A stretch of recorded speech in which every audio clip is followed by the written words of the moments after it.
ओम शांति। ओम शांति। आज की तारीख है 3 जुलाई 2024। साकार महावाक्य। बाबा कहते मीठे बच्चे, कलंगीधर बनने के लिए अपनी अवस्था अचल अडोल बनाओ। कलंगीधर बनने के लिए अपनी अवस्था अचल अडोल बनाओ। जितना तुम पर कलंक लगते हैं उतना तुम कलंगीधर बनते हो। जितना तुम पर कलंक लगते हैं उतना तुम कलंगीधर बनते हो। बाबा कहते मीठे बच्चे, कलंगीधर बनने के लिए अपनी अवस्था अचल अडोल बनाओ। जितना तुम पर कलंक लगते हैं उतना तुम कलंगीधर बनते हो। आज का प्रश्न, बाप की आज्ञा क्या है? बाप की आज्ञा क्या है? किस मुख्य आज्ञा पर चलने वाले बच्चे दिल तख्त नशीन बनते हैं? बाप की आज्ञा क्या है? किस मुख्य आज्ञा पर चलने वाले बच्चे दिल तख्त नशीन बनते हैं? बाप की आज्ञा क्या है? माने ये आज्ञा आपको मिली हुई है कि ये मत करना बच्चे, ये मत करना। और जो इस आज्ञा पर चलते हैं वो दिल तख्त नशीन बनते हैं।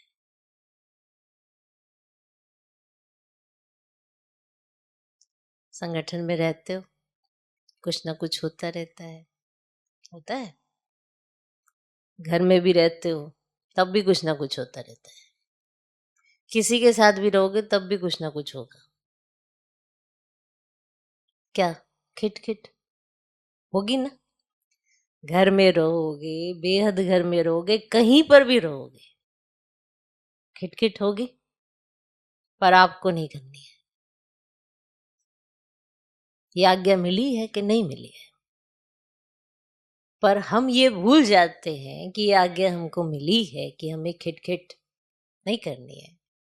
हमें लगता है वो सामने वाला कर रहा है, पर उसने खिट की, हमने खिटखिट की। फिर सामने वाले ने कुछ किया, आपने नहीं किया, आप शांत रहे, शांति बनी रही। आपने भी साथ दिया, आप अपनी तरफ से किए जा रहे हो, वो अपनी तरफ से किए जा रहे हैं, माहौल कैसा होगा? फिर कहते हैं हमें शांति चाहिए, पर शांति भंग तो हम खुद ही कर रहे हैं।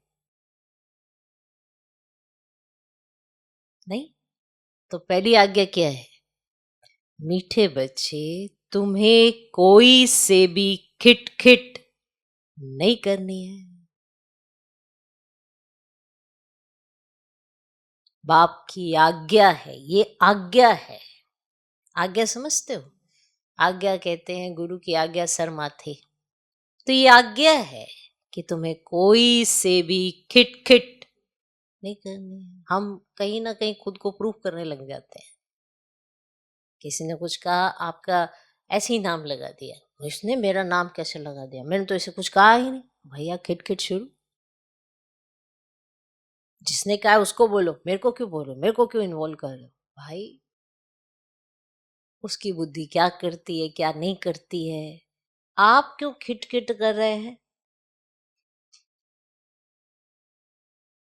हर कोई चाहता है शांति, कोई दूसरा नहीं दे के जाएगा। ये अपने अंदर की बात है। आपने किसी बात को कैसे लेना है? अशांत होना है, अभी कुछ सोच लो, अशांति अभी अनुभव होने लगे। चारों तरफ तो अशांति है, तो अशांति अनुभव करने में दिक्कत नहीं है, शांति अनुभव करने में दिक्कत है।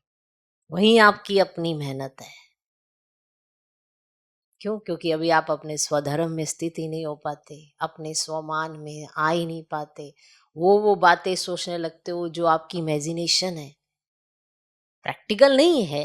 हाँ, हो जाएगी क्योंकि आपने इतनी स्ट्रांगली इमेजिनेशन की है। तो ब्राह्मण हो तो कुछ चीज आपको इंट्यूशंस आती हैं, कुछ पता पड़ता है, ठीक है, लेकिन आप पॉजिटिवली उसे चेंज भी तो कर सकते हो। सोचो, हो ब्राह्मण, क्या नहीं कर सकते हो? चले हो प्रकृति का परिवर्तन करने, और अपनी सोच का परिवर्तन करने में हम असमर्थ हैं, तो खिटखिट होती है। और ये आज्ञा है कि तुम्हें खिटखिट नहीं करनी है। कोई आएगा, कुछ कहेगा, कोई झूठे एलिगेशंस लगाएगा, लगाने दो। आपने जो नहीं किया होगा वो भी इनाम है, करने दो। यही तो कलंक होते हैं। जो आपने नहीं किया वही तो लगते हैं। आपने जो किया होगा तो आपको पता होगा, तो आपके अंदर भी खाएगा। लेकिन खिटखिट यही करते हैं, प्रूफ करने चले हैं, उसको सच बताने चले हैं, उससे क्या? आज्ञा का तो उल्लंघन कर दिया ना। बाबा ने कहा है खिटखिट नहीं करनी है। बाप की आज्ञा है मीठे बच्चे, तुम्हें कोई से भी खिटखिट नहीं करनी है। शांति में रहना है, शांति में रहना है। अगर कोई को तुम्हारी बात अच्छी नहीं लगती तो तुम चुप रहो, तो तुम चुप रहो। एक दो को तंग नहीं करो। बाप दादा के दिल तख्त नशीन तब बन सकते जब अंदर कोई भी भूत न रहे। बाप दादा के दिल तख्त नशीन तब ही बन सकते जब अंदर कोई भूत न रहे। मुख से कभी कोई कड़वे बोल ना निकले। मीठा बोलना जीवन की धारणा हो जाए। बहुत वंडरफुल पॉइंट है। मीठा बोलना जीवन की धारणा हो जाए। इसके लिए रोज ही प्रैक्टिस करने की जरूरत ना पड़े। मुझे आज मीठा बोलना है, मुझे आज मीठा बोलना है, मुझे आज मीठा बोलना है। ये जीवन की धारणा हो जाए, है ना। ये आपका नेचुरल स्वरूप है। कोई भी चीज जब नेचुरल होती है या नेचर में आई होती है तो उसमें मेहनत नहीं लगती है। तो मीठा बोलना जीवन की धारणा हो जाए। सुनने में कितना अच्छा लग रहा है ना। और अगर प्रैक्टिकल आप करेंगे तो प्राप्ति भी तो आपको ही होनी है। इसीलिए क्या आज्ञा मिली है? खिटखिट नहीं करनी है कोई से भी, शांति में रहना है। खिटखिट करानी मुश्किल नहीं है। किसी को किसी के लिए छोटी छोटी बातें बताते रहो, कान में डालते रहो, देखना तीसरे चौथे दिन वो उसके सामने कैसे जाता है। अच्छी बातें ज्यादा असर नहीं करती हैं। आज का समय ऐसा है ना, बुरी बातें बहुत ज्यादा असर करती है। जबकि बाबा रोज हमें अच्छी बात सुनाता है, फिर भी हम यहीं की यहीं छोड़ देते हैं। और जब प्रैक्टिकल जिंदगी में आते हैं तो फिर वही बातें याद रखते हैं जो हमें याद रखनी होती है, फिर वैसे के वैसे। तो हम परमात्म शक्तियां कहाँ इस्तेमाल करेंगे? यही तो करनी है। अशांति में शांति लानी है, खिटखिट नहीं करनी है। माहौल है खिटखिट का, शांति भंग करने वाले बहुत हैं, पर आप तो शांत रहिए।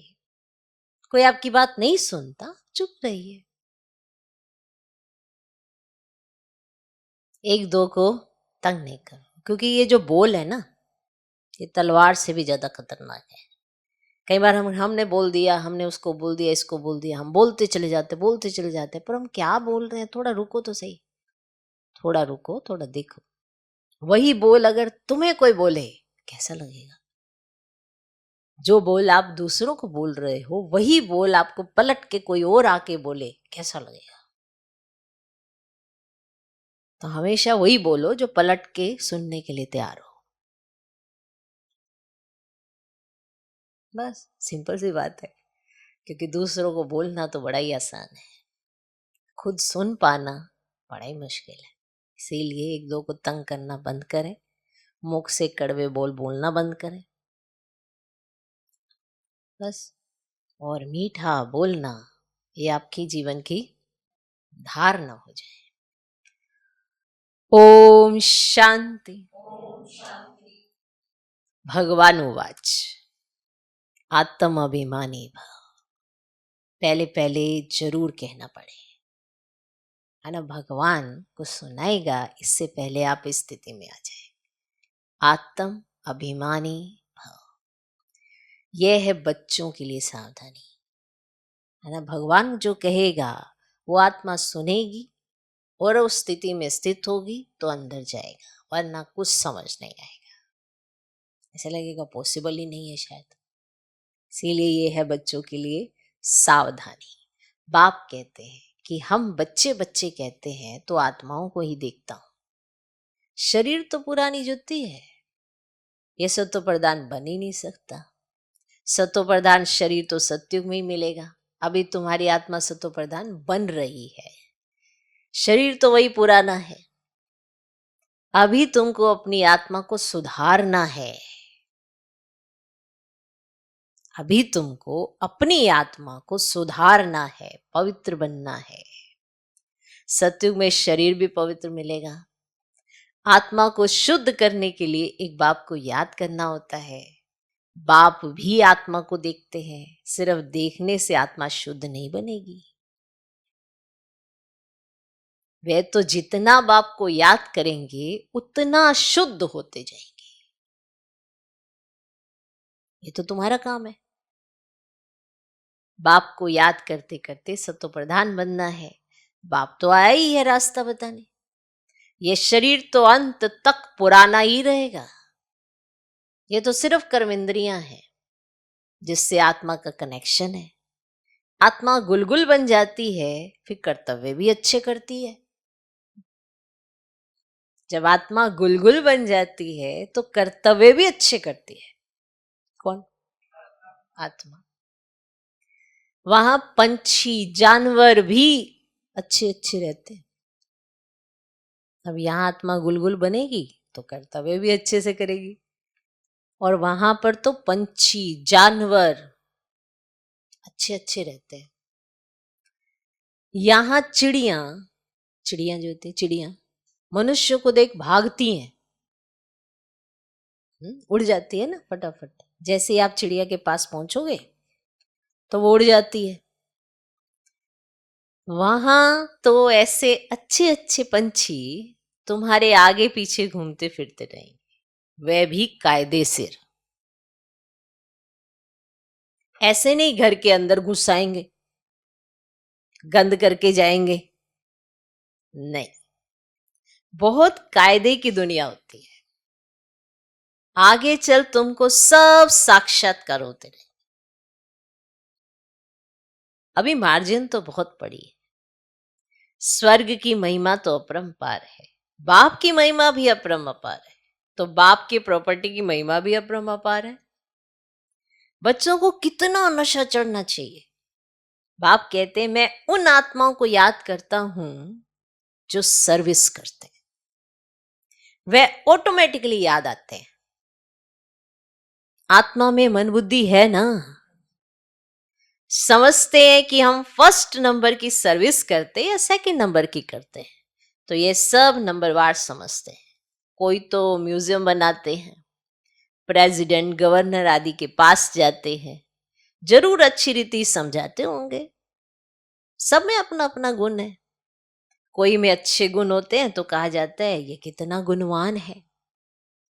जो सर्विस से बोलोगे वे सदैव मीठा बोलेंगे, कड़वा कभी बोल ही नहीं सकेंगे। जो कड़वा बोलने वाले हैं उनमें भूत है। जो कड़वा बोलने वाले हैं उनमें भूत है। देह अभिमान है नंबर 1, फिर उनके पीछे और भूत प्रवेश करते हैं। मनुष्य बद चलन भी बहुत चलते हैं।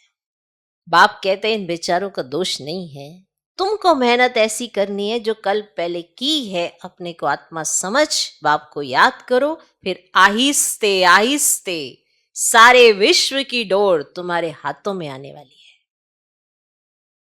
सोचो विश्व की डोर आने वाली है, अभी अपनी डोर संभाल लो।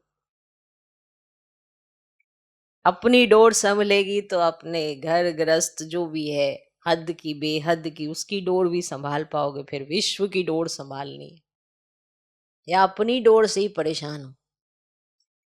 ऐसी बात कितनी बड़ी है ना, कि आहिस्ते आहिस्ते फिर सारे विश्व की डोर तुम्हारे हाथ में आने वाली है।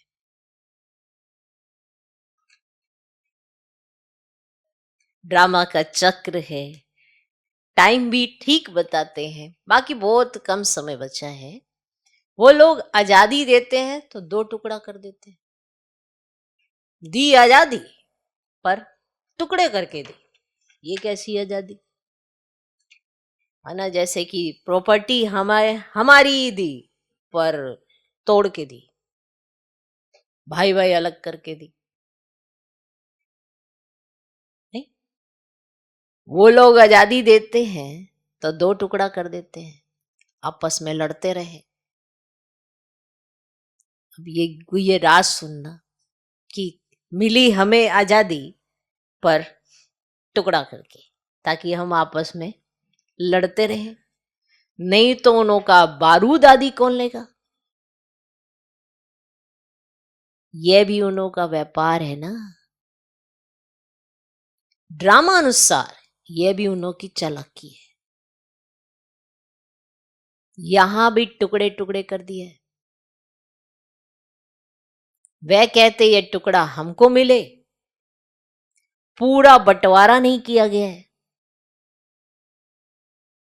ताकि लड़ते रहे। पूरा बंटवारा नहीं किया गया है। इस तरफ पानी जास्ती जाता है, खेती बहुत होती है, इस तरफ पानी कम है, आपस में लड़ पड़ते हैं, फिर सिविल वार हो पड़ती है। इधर पानी जास्ती जा रहा है, इधर पानी कम है, और फिर आपस में लड़ते हैं और फिर सिविल वार हो पड़ती है। झगड़े तो बहुत होते हैं। आपके बच्चे बनते हो तो तुम भी गाली खाते हो। बाबा ने समझाया था अभी तुम कलंगीधर बनते हो।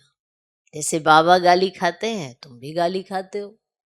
अब मान लो कोई गाली देता है तो मुझे गाली कैसे दे, तुम भी ऐसे कर रहे हो, तो क्या फायदा, तुम बाबा के बच्चे थोड़ा हुए। बाबा ने क्या किया, कितनी गाली खाई, कितने कलंक लगे, पर क्या पलट के कुछ कहा? नहीं।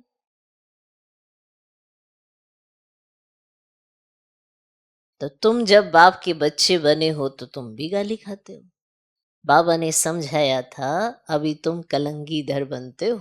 जैसे बाबा गाली खाते हैं तुम भी गाली खाते हो। ये तो जानते हो ना कि इन बेचारों को पता नहीं है कि ये विश्व के मालिक बनते हैं।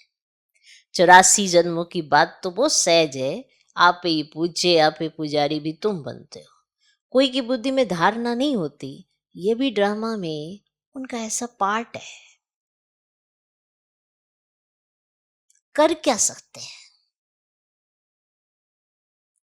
कितना भी माथा मारो परंतु ऊपर चढ़ ही नहीं सकते। तदबीर तो कराई जाती है लेकिन उनकी तकदीर में नहीं है। राजधानी स्थापन होती है, उनमें सब चाहिए, ऐसा समझकर शांत में रहना चाहिए। ये तो राजधानी स्थापित हो रही है ना, इसमें सब तरह के चाहिए, इसीलिए ऐसा समझकर शांत में रहना चाहिए।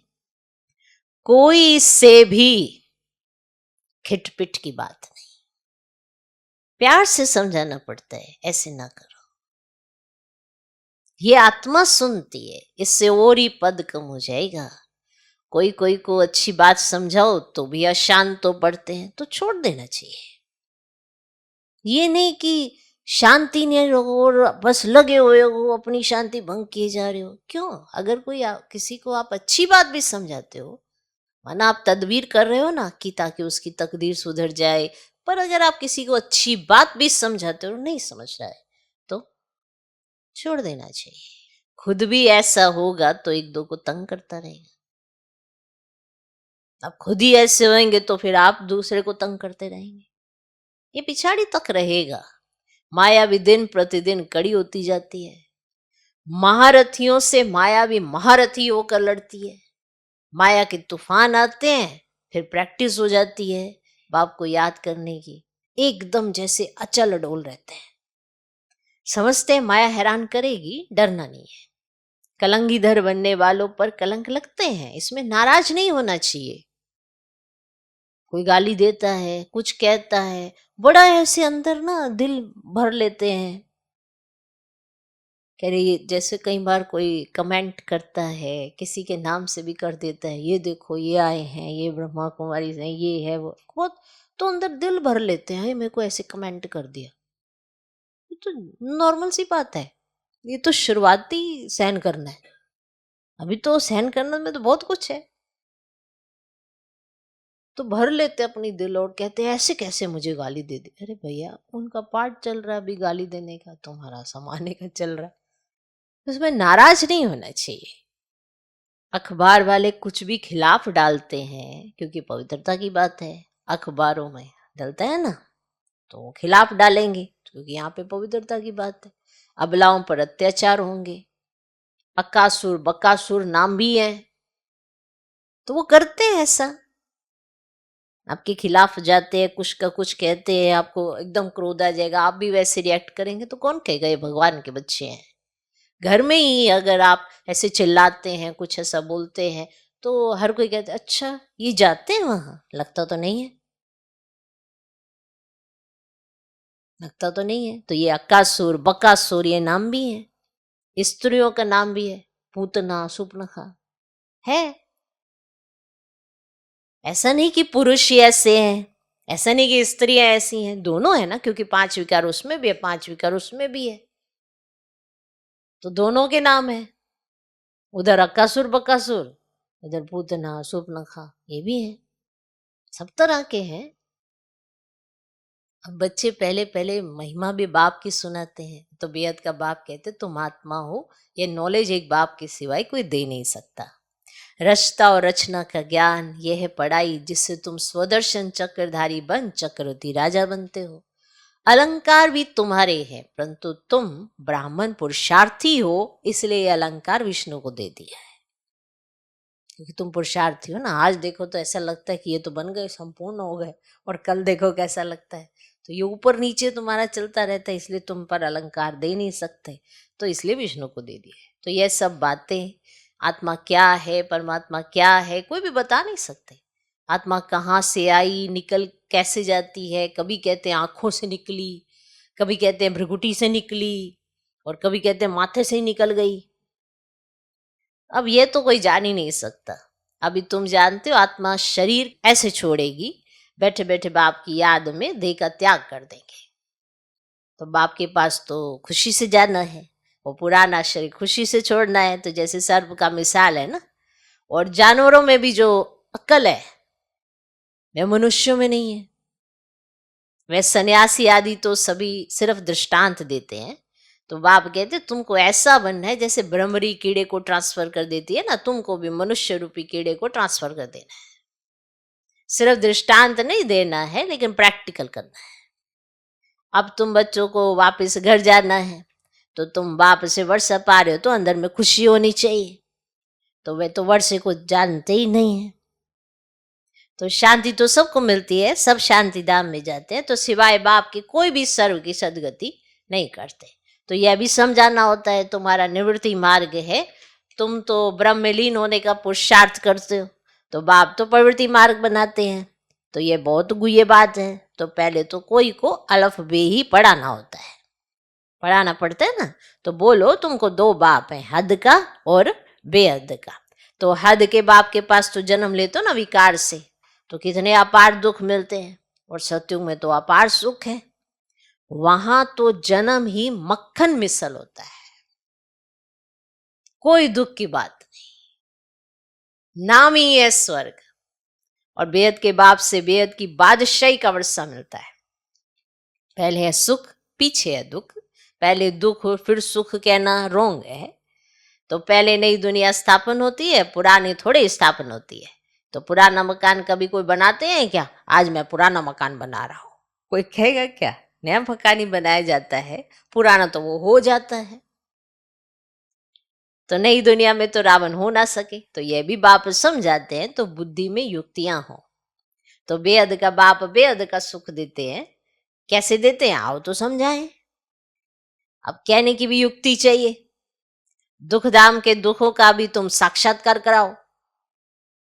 कितने अथाह दुख है, अपरम अपार है, और नाम ही है दुख धाम। इनको सुख धाम तो कोई कह ही नहीं सकता। और सुख धाम में श्री कृष्ण रहते हैं, और श्री कृष्ण के मंदिर को भी सुख धाम कहते हैं। तो वह सुख धाम का मालिक था जिसकी मंदिरों में अभी पूजा होती है। तो अभी यह बाबा लक्ष्मीनारायण के मंदिर में अगर जाएंगे, ब्रह्मा बाबा अगर लक्ष्मीनारायण के मंदिर में जाएंगे तो कहेंगे ओहो ये तो हम बनते हैं, इनकी पूजा थोड़ी ही करेंगे। अब नंबर 1 बनते तो फिर सेकंड थर्ड की पूजा क्यों करें। हम तो सूर्यवंशी बनते हैं, मनुष्यों को थोड़ी पता है। वे तो सबको भगवान कहते रहते हैं अंधकार कितना है, तुम कितना अच्छी रीति समझ जाते हो। टाइम लगता है, जो कल पे लगा था जल्दी कुछ भी कर नहीं सकते। और हीरे जैसा जन्म तुम्हारा ये अभी का है, और देवताओं का भी हीरे जैसा जन्म नहीं कहेंगे। वे कोई ईश्वरीय परिवार में थोड़े ही है। कौन देवता है, वे कोई ईश्वरीय परिवार में थोड़े ही है। यह है तुम्हारा ईश्वरीय परिवार, वह है दैवी परिवार। कितनी नई नई बातें हैं। और गीता में तो आटे में नमक मिसल है। कितनी भूल कर दी है श्री कृष्ण का नाम डालकर। बोलो तुम देवताओं को तो देवता कहते हो, ठीक है, देवताओं को तो देवता कहते हो, फिर श्री कृष्ण को भगवान क्यों कहते हो। विष्णु कौन है ये भी तुम जानते हो, तुम समझते हो। और मनुष्य तो बिगर ज्ञान के ऐसी ही पूजा करते रहते हैं। प्राचीन भी देवी देवता हैं जो स्वर्ग में होकर गए हैं, और सतो रजो तमो में सबको आना है। इस समय तो सब तमो प्रधान है। और बच्चों को पॉइंट्स तो बहुत समझाते हैं। बैच पर भी तुम अच्छा समझा सकते हो, और बाप और पढ़ाने वाले टीचर को याद करना पड़े, परंतु माया की भी कितनी कश्मकशा चलती है। बहुत अच्छी अच्छी पॉइंट्स निकलती रहती हैं। अगर सुनेंगे नहीं तो सुना कैसे सकेंगे। अक्सर करके बाहर में बड़े महारथी इधर उधर जाते हैं तो मुरली मिस कर देते हैं, फिर पढ़ते नहीं। पेट भरा हुआ है, हाँ यही मतलब हुआ ना, यही मतलब हुआ कि बाहर गए मुरली मिस कर देते हैं, पढ़ते भी नहीं है, तो इसका मतलब पेट भरा हुआ है। इसीलिए तो कहते हैं कि जब तक मुरली नहीं तब तक शरीर में कुछ डालना नहीं। नियम बनाओ ना अपने लिए। ये क्या खाया पिया बाद में पढ़ लेंगे मुरली, ऐसे कैसे। जब तक बुद्धि की खुराक नहीं तो शरीर की खुराक कहाँ से लग जाएगी। पहले बुद्धि की खुराक तो कर लो। इसलिए रोज मुरली पढ़ो, रोज मुरली सुनो। तो इसलिए बाबा कहते हैं अक्सर करके बाहर में बड़े महारथी इधर उधर जाते हैं ना तो मुरली मिस कर देते हैं, पेट भरा हुआ है। बाप कहते हैं कितनी गुए गुए बातें तुमको सुनाता हूं जो सुनकर धारण करना है। धारणा नहीं होगी तो कच्चे रह जाएंगे। सोचो कहीं तो मुरली सुन रहे होते हैं और नहीं भी सुन रहे होते, बैठे हैं बस, उनको लगता हमने मुरली सुन ली बस बैठे हैं, पर निंद्रा में ही है, तो भी वो माया से बच नहीं पाते। और जो मुरली पढ़ते ही नहीं है, ध्यान देते ही नहीं है, उनका क्या हाल होगा। का क्या हाल होगा। आज कहने को वो महारथी हैं, यहाँ भी सर्विस कर रहे हैं, पर बाहर गए और फिर इधर उधर ध्यान गया, धीरे धीरे धीरे धीरे ऐसा करते करते ना खत्म होता जाता है। कईयों को लगता है नहीं हम तो सुनते हैं, हम तो पढ़ते हैं। 7 दिन भोजन ना करो, शरीर को तुरंत पता चलेगा अरे कैसे कैसे रहेंगे। और आप मुरली नहीं पढ़ते, मुरली नहीं सुनते और समझते हैं कि हम सब ठीक है। पढ़ रहे हैं पर बुद्धि में कुछ चित्र नहीं बन रहा है, बुद्धि उसमें जा नहीं रही है, कुछ का कुछ ही दिखाई दे रहा, कुछ की कुछ सोच चले जा रही है। तो जब पढ़ते नहीं सुनते नहीं तो बनेंगे कैसे, विकारों से बचेंगे कैसे। ये तो मुरली से ही बच सकते हैं भाई। आपको लगेगा मेरा तो ध्यान ही बड़ा अच्छा है, मेरा तो योग बड़ा अच्छा है। कितने दिन तक बिना मुरली के आप याद में नहीं रह सकते। रोज डायरेक्शंस मिलते हैं, रोज गलतियां भी करते हैं, रोज संभालता है भगवान, तब जाके बचते हैं ना। और नहीं तो माया तो खिला देती है कुछ ना कुछ और अपना बना लेती है तुरंत। ये तो बाबा तो कितनी गुए गुए बातें सुनाते तुमको, जो सुनकर धारण करना है। धारणा नहीं होगी तो कच्चे रह जाएंगे। बहुत बच्चे भी विचार सागर मंथन कर अच्छी अच्छी पॉइंट सुनाते हैं। कई ऐसे बच्चे हैं जो विचार सागर मंथन करते हैं और अच्छी अच्छी पॉइंट सुनाते हैं। बाबा देखते हैं, सुनते हैं, जैसी जैसी अवस्था ऐसी ऐसी पॉइंट्स निकाल सकते हैं जो कभी इसने नहीं सुनाई है। वे सर्विसेबल बच्चे निकालते हैं क्या पॉइंट्स, सर्विस पर लगे रहते हैं, मैगजीन में भी अच्छी पॉइंट्स डालते हैं। तो तुम बच्चे विश्व का मालिक बनते हो। बाप कितना ऊंच बनाते हैं। गीत में भी है ना, सारे विश्व की बागडोर तुम्हारे हाथ में होगी, कोई छीन ना सके। ये लक्ष्मी नारायण विश्व के मालिक थे ना, उन्हों को पढ़ाने वाला जरूर बाप ही होगा। तो ये भी तुम समझा सकते हो उन्होंने राज्य पद पाया कैसे। मंदिर के पुजारी को पता ही नहीं, तुमको तो अथाह खुशी होनी चाहिए। ये भी तुम समझा सकते हो ईश्वर सर्वव्यापी नहीं। इस समय तो 5 भूत सर्वव्यापी है, एक एक में यह विकार है। माया के 5 भूत हैं, माया सर्वव्यापी है, ईश्वर नहीं। ये वाला पॉइंट कितना अच्छा है, माया सर्वव्यापी, इसीलिए तो मनुष्यों का हाल ऐसा है। तो भगवान सर्वव्यापी है, भगवान कैसे सर्वव्यापी है, फिर तो कुछ भी गलत कर्म ही ना हो। ये माया सर्वव्यापी है, तुम फिर ईश्वर सर्वव्यापी कह देते हो, तो ये तो भूल है ना। ईश्वर सर्वव्यापी हो कैसे सकता, वे तो बेहद का वर्षा देते हैं, कांटों को फूल बनाते हैं। और समझाने की प्रैक्टिस भी बच्चों को करनी चाहिए। अच्छा, मीठे मीठे सिकिलदे बच्चों प्रति मात पिता बाप दादा का याद प्यारो गुड मॉर्निंग। रूहानी बाप की रूहानी बच्चों को नमस्ते। हम रूहानी बच्चों की भी रूहानी बाप को नमस्ते नमस्ते नमस्ते। Good morning good morning good morning. धारणा के लिए मुख्य सार, पहला पॉइंट, जब कोई अशांति फैलाते हैं या तंग करते हैं तो तुम्हें शांत रहना है। जब कोई अशांति फैलाते हैं या तंग करते हैं, देखो तंग तो आप हो रहे हो पर तंग तो कोई और कर रहा होगा। आप कहते हैं इसने मुझे बहुत तंग कर दिया है। आप क्यों तंग हो रहे हो, क्यों हो रहे हो तंग, ये चॉइस आपकी, आपने तंग होना है या नहीं होना है। तो अगर कोई अशांति फैलाते हैं या तंग करते हैं तो तुम्हें शांत रहना है।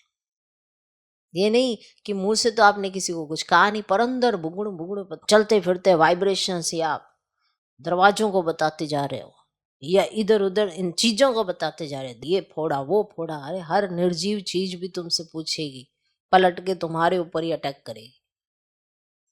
इसलिए किसी भी चीज को ना ऐसे गुस्से में फेंकना नहीं चाहिए कभी भी, पता लगे उसी चीज से नुकसान हो गया। हर चीज मतलब जितनी भी चीजें हैं, तो आप हर चीज को, प्रकृति को, वायुमंडल को, वाइब्रेशन को आप शांति का दान देते हो, लेकिन खुद से निकले हुए वाइब्रेशंस आप देखते नहीं कि अशांति फैला रहे हैं, शांति फैला रहे हैं। वैसे ही कहेंगे हम शांति का अभी सकाश दे के आ रहे हैं और लड़ने के लिए तैयार हैं। तो जब कोई अशांति फैलाते हैं या तंग करते हैं तो तुम्हें शांत रहना। अगर समझाने मिलते हुए भी कोई अपना सुधार नहीं कर सकते हैं तो कहेंगे इनकी तकदीर, क्योंकि राजधानी स्थापन हो रही है।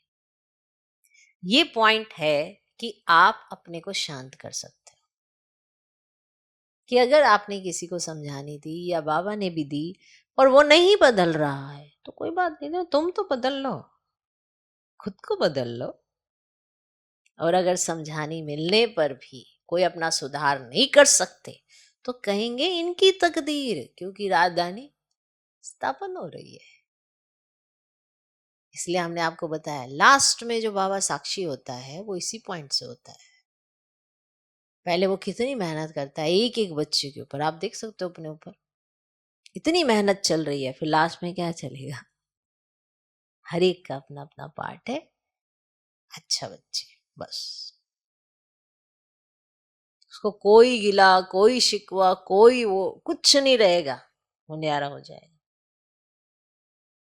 तो जब कोई अशांति फैलाते हैं या तंग करते हैं तो तुम्हें शांत रहना है। अगर समझाने मिलते हुए भी कोई अपना सुधार नहीं कर सकते तो कहेंगे इनकी तकदीर, क्योंकि राजधानी स्थापन हो रही है। दूसरा पॉइंट, विचार सागर मंथन कर ज्ञान की नई नई पॉइंट्स निकाल सर्विस करनी है।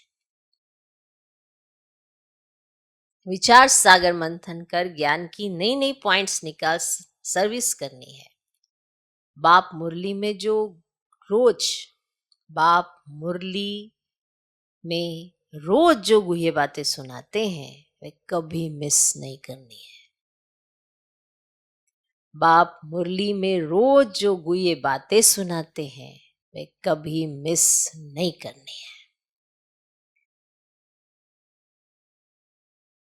इसीलिए कभी भी इतनी गुह्य गुह्य जो पॉइंट्स होते हैं वो कभी मिस नहीं करनी चाहिए। मुरली मिस कभी नहीं करनी चाहिए और खुद अपने नियम पक्के होने चाहिए कि मुझे सुबह सुबह मुरली सुननी और पढ़नी जरूर है।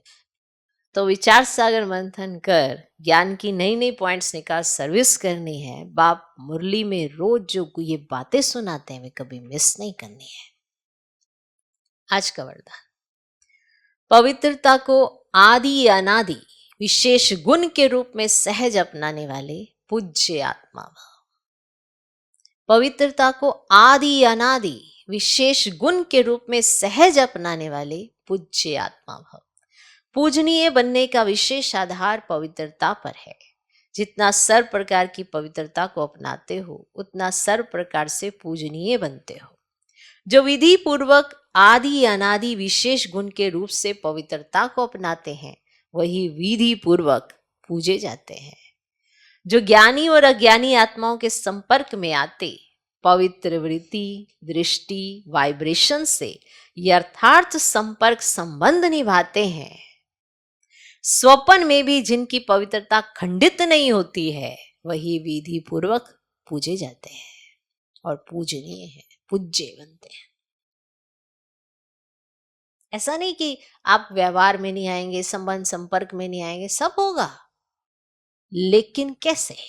आप ज्ञानी आत्माओं के संपर्क में भी आएंगे, अज्ञानी आत्माओं के संपर्क में भी आएंगे, लेकिन आपकी पवित्र वृत्ति, पवित्र दृष्टि, वाइब्रेशन से यथार्थ संपर्क संबंध निभाते हैं। यथार्थ, ये नहीं कि जैसा सामने वाला हुआ वैसे ही बह के चले गए, क्या फायदा। तो स्वप्न में भी जिनकी पवित्रता खंडित नहीं होती वही विधि पूर्वक पूज्य बनते हैं। आज का स्लोगन, व्यक्त में रहते अव्यक्त फरिश्ता बनकर सेवा करो तो विश्व कल्याण का कार्य तीव्र गति से संपन्न हो। व्यक्त में रहते माना जैसे ये स्थूल लोक है, ये मूल वतन तो नहीं है, ये स्थूल वतन है, तो यहाँ पर रहना है, लेकिन रहना फरिश्तों की तरह है और स्मृति में बाप दादा के संग रहना है। अव्यक्त लोक में रहना है तो फरिश्ता बनकर कर्म करो, कर्म तो सब करना है। तो व्यक्त में रहते अव्यक्त फरिश्ता बनकर सेवा करो तो विश्व कल्याण का कार्य तीव्र गति से संपन्न हो। ओम शांति।